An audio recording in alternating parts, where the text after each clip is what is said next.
Hello everybody and welcome to the United Stand. This is your latest Manchester United news and transfer news, and Jadon Sancho has agreed personal terms according to reports. We'll be talking about that in a moment, but it's Monday morning. Get Solskjaer out. What was that shower of shit at the weekend? Aston Villa away, losing. That's the top four race gone. That's what could have been. Or it could have been, ooh, we're on a roll. We've got top four on lockdown. 4-0 against the Villa. We're coming. Rashford with 2, Pogba with 1 and Bruno. We should have been playing Villa on Saturday. We're in week however many of the lockdown. But football hopefully will get back. But that's what we used to do on a Monday morning. We want to get it back. We want to get those Monday morning chat and reaction to football, real football back. But we're reacting to the latest Manchester United news. We'll talk about like the money issue around this in a moment. But there is a story coming out this morning. Manchester Evening News is where I read it. Manchester United have agreed personal terms with Jadon Sancho. This is due to secret talks that have been going on for months involving his salary, his bonus and his release clause. But it's not from the Manchester Evening News because they're quoting The Sun. And as very quickly as you go into it, you see it's not from Neil Custis, it's from a different writer. So for me, I'd be dubious anyway. I'm massively dubious over this. This to me is a Monday morning page filler from The Sun newspaper, because where and why would they get that information? And why would... I mean, look, let me be absolutely honest here, because it does create a very interesting point.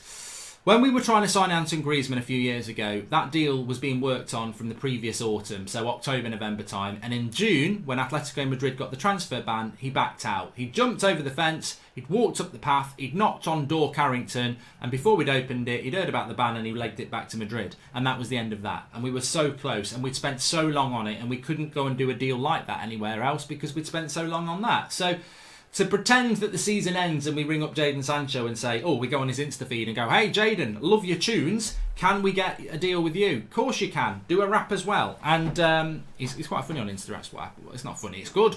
And that's not how it works. There will have been conversations between Manchester United and Jadon Sancho, either through his representatives or through Dortmund, because you've got to sort of gauge the mood as to whether he's interested.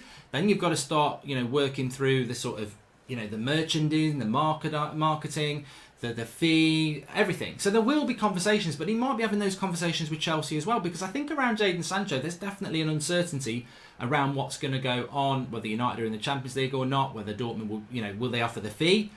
Chelsea might offer more than United, and United might have to back out. So there will be discussions, but to say that these terms have been agreed is a massive leap of faith. It could be a leap of faith that's true, because there may well be a discussion that Sancho will take those terms, but then you've got to deal with Dortmund, which we know about. So it's going to be really... Look, I think what we need to remember here is that, as I spoke to my person last week, when it comes to Jadon Sancho, the season's still going on. United are at the front of the queue, and they're going to stay at the front of the queue. Dortmund need to agree a deal with us, and then Sancho needs to decide that he wants to come. Those things can happen very quickly, but they're not going to happen right now. And I think everyone wants to jump ahead, and we're going to see this happening a lot. Everyone wants to get the scoop first. But the reality is, where are we? Where are we in relation to football? Now, what this pandemic has done has been horrific. People are dying, and it's messed up everybody's life, and nobody really likes it. Of course, nobody likes it. It's horrible. But in relation to football, where has it happened? Has it happened in January when the transfer window's open? No. Has it happened in the summer when the transfer window's open? No. It's happened in March where the season's still going. That's where that's where we are. I know it doesn't feel like it because we didn't play Villa at the weekend. We haven't played for weeks, but we are still in the season, and transfers can't be done. Yes, you've got the Ziyech Ajax Chelsea deal that happened in early February, but realistically, they can't be done because there's so much uncertainty around money. And let's not forget, football teams are losing millions every week. There's no money coming in, so football teams are losing millions every week, and Man United are losing money. A lot of clubs are losing money, and some clubs are losing so much money it's going to be very difficult for them to do anything in the summer. And whilst I think we will see the headline and the picture, Jadon Sancho signs for Manchester United, it could go the other way and be United have to pull out a Sancho deal. Sancho signs new contract at Dortmund because people can't afford to buy him. So we've got to be open-minded about this. I think we can do this deal. I think we will do this deal. I think we're adamantly trying to do this deal. But we haven't agreed personal terms. We haven't. Another story that got on my nerves a little bit this morning, Dortmund, again, connection. And Jude Bellingham we'll speak about in a minute. Ousmane Dembele, according to Sport, which is a Spanish outlet close to Barcelona, Manchester United and Arsenal linked with Ousmane Dembele. Now, Ousmane Dembele, formerly of Dortmund, another player from Dortmund that's gone on for big money. I mean, but Barcelona, what are they doing? £135 million for Ousmane Dembele, flop. £135 million for Coutinho, flop. However much for Griezmann, not really been that successful. So they've got a lot of assets to try and offload. But United need to avoid this one. And there was talk that Ousmane Dembele's had a chat with Anthony Martial about coming to Manchester United. Well, I'll tell you what, I don't care if Ousmane Dembele's had a chat with Anthony Martial to see if he'd like to come to United. United should be sat there with a big V saying, F off. Like, you know, we don't want Ousmane Dembele. For many reasons. One, he's a right winger. Well, that means we haven't got Sancho. And two, he's a major flop at Barcelona. I don't care whether he's 22 and he's got potential. Three, the biggest of the lot for me, this guy, he's got hamstrings like breadsticks. He's had so many hamstring injuries over the last couple of years, and he's only 22. And if you look at his injury record, it's terrible. So United need to avoid this at any price, because let Arsenal have it. No doubt he's a good player. I'm not going to deny that. He's a good player. But what does he bring to Manchester United if he's always injured anyway? And are we not trying to avoid these sort of signings now anyway, where players come from bigger clubs where it's not been successful to resurrect their career here, but have they got the motivation? You know, psychologically for a player, when they go to their dream club, it's like, yeah. But when it goes wrong and they take a step down, are they psychologically strong enough to take that as a kick up the backside to prove everybody wrong? I don't know. But the main thing is, look at Liverpool. They've done this really, really well. They look at their players they're buying, they look at their injury history, and that's why they don't get many injuries. And look, Bruno Fernandes has got a great injury history. He doesn't get injured that much. And he could get a bad injury next season, and touch wood he won't. But if he did, we couldn't all sit there and say, well, we saw it coming. It would just be bad luck, and that can happen. But in the case of Bailly and Delot and Ousmane Dembele, these players have injury records before they came to United. And you're taking a massive risk. And United, this needs to be a massive part of our recruitment. I don't care how good a player it is. We were talking about Upamecano last week. He's got a bit of an injury record. You've got to start saying no to those players, because what's the point in having a great player if they're always injured? And it's not Ousmane Dembele's fault. It isn't. You know, this is life. This is human genetics, isn't it? Some players don't get injured much. Some do. You can have two great players, the same ability, but one will have a better career because they don't get injured much. And it's unfortunate for the player that does get injured much, but, you know, I would avoid this massively. I don't know what you think. Jude Bellingham, over the weekend there was talk that Jude Bellingham, Birmingham City 16-year-old midfielder, looks like he's going to be a superstar of the future. Looks like was talk over the weekend that United were going to get him, that they were confident they were going to get him because they'd had him round Carrington. They know they've got the inflatables out in the pool. They've got a mini party for him. Everything, you know, they'd laid it all on. But remember what I said a couple of weeks ago? A German outlet, I think it was Sport Bild, said that Dortmund had won the race. The same outlet that said Dortmund had won the race for Haaland 2 weeks before, when we thought it was coming to United. And again this morning they're saying that, you know, looks like Dortmund may have won this race. Now hopefully they haven't, but if I'm absolutely honest, taking out the sentimentality and the fact that we all love United, what's the better option for Jude Bellingham? Is he going to play first team football at Dortmund? Yes. Is he going to play Champions League football? Is he going to be fighting for a title in the Bundesliga? Yes and yes. Over the weekend there was talk that, if he comes to United, Bellingham will be part of the first team squad. Do you think he's that stupid? Because I'm not. Where's Bellingham going to play in the first team for United next season?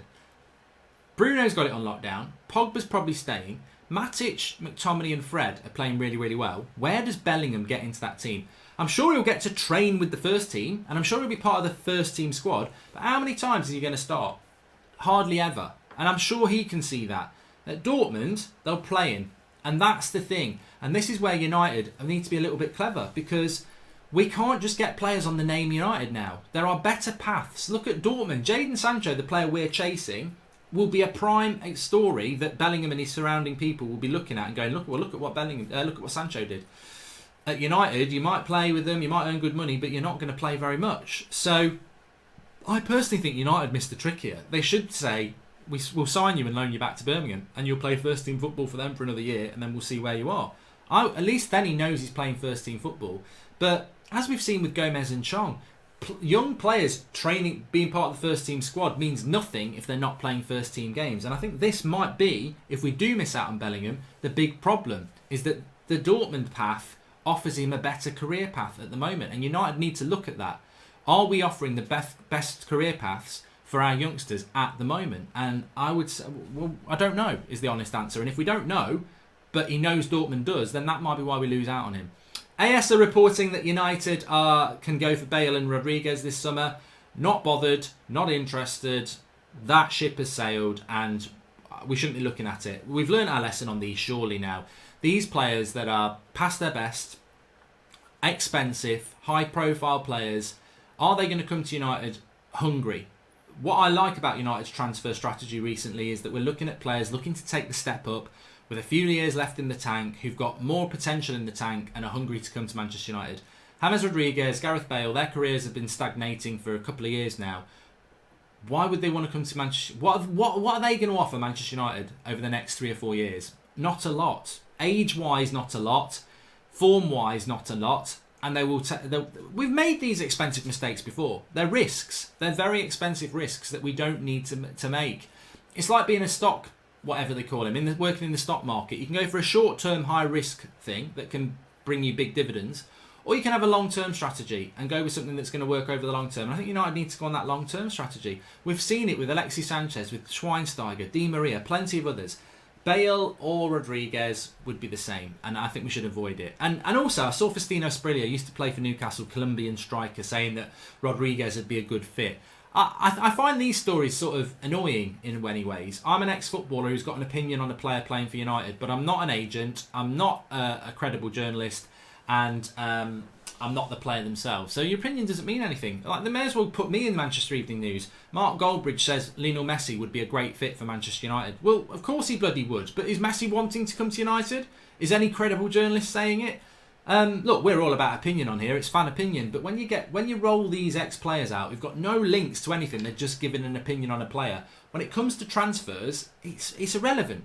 It's absolutely relevant. If they want to come out and say Paul Pogba's a joke, he shouldn't be playing for United, he's crap. Well, that's an interesting story because 1, it's controversial, 1, it's not true, and 2, it's not true, and 3, well, it's probably an interesting read as to why. But coming out and saying, wow, you know what, Ronaldo would be a good player for United, well, it's stating the bloody obvious, mate, but it doesn't mean it's going to happen, is it? So, interesting on that. And a bit of a Harry Kane update. I mean, what I would say about Harry Kane is, it's very obvious that he's looking to get a move, and I don't know that Kane likes Mourinho. Linked to Juventus. Oh, I've been linked to Juventus, though. I can't really say I was boring at the weekend. I must be well close because I've been linked to Juventus. But not so good on the Harry Kane this morning. But I don't know why. I don't know what I was going wrong there. I was going a bit wrong. Oh, Harry Kane. Yeah, Harry Kane. I'm a good player. Juventus. No, it's just not working today. Sorry, Harry.